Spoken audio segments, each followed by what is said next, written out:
नमस्कार, स्वागत है आपका स्टेनो महासागर पर 100 शब्द प्रति मिनट डिक्टेशन स्टार्ट, जो कि लीगल मैटर होगा। स्टार्ट।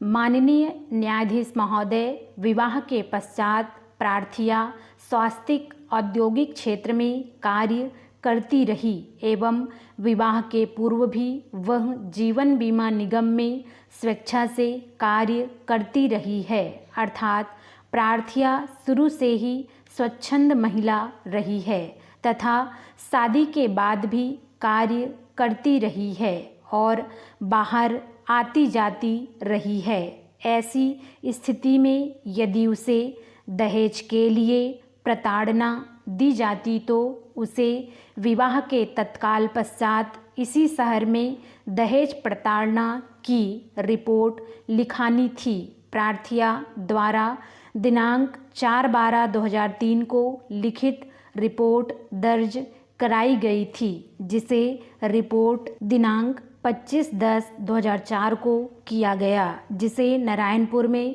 पंजीबद्ध किया गया, अर्थात उक्त 10 महीने प्रार्थिया का आवेदन पत्र थाने में पड़ा था, जिसकी कोई भी स्पष्टीकरण अभियोजन की ओर से प्रस्तुत नहीं किया गया है।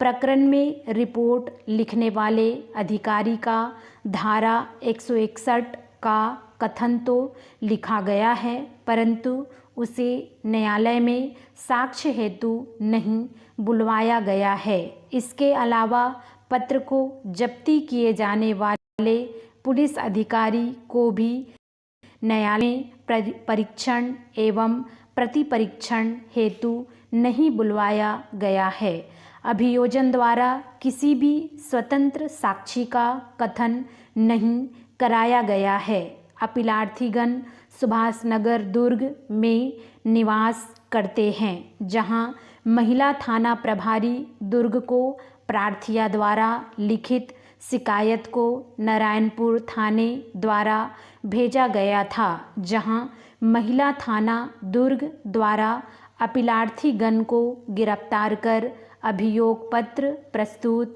किया गया था। महिला थाना दुर्ग में दर्ज रिपोर्ट के पूर्व आगमन संबंधी साक्ष्य का कोई उल्लेख नहीं है।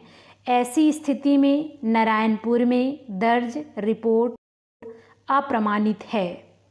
विचारण न्यायालय द्वारा एक सह अभियुक्ता को दोष मुक्ति का आदेश दिया गया है, अतः वर्तमान अपीलार्थीगण भी दोष मुक्ति के अधिकारी हैं। विचारण न्यायालय द्वारा यह नहीं देखा गया कि प्रार्थिया ने जानबूझकर तलाक लेने की नियत से अपीलार्थी से मुक्त होने की नियत से झूठा आरोप लगाया, अतः इस अपीलार्थीगण द्वारा उपयुक्त आधारों पर दोष मुक्त किए जाने हेतु निवेदन किया है। प्रकरण में उभय पक्षों द्वारा अंतिम तर्क प्रस्तुत किए गए, जिसके आधार पर मेरे समक्ष विचारणीय प्रश्न है कि क्या न्यायिक मजिस्ट्रेट प्रथम श्रेणी द्वारा प्रश्नगत आदेश दिनांक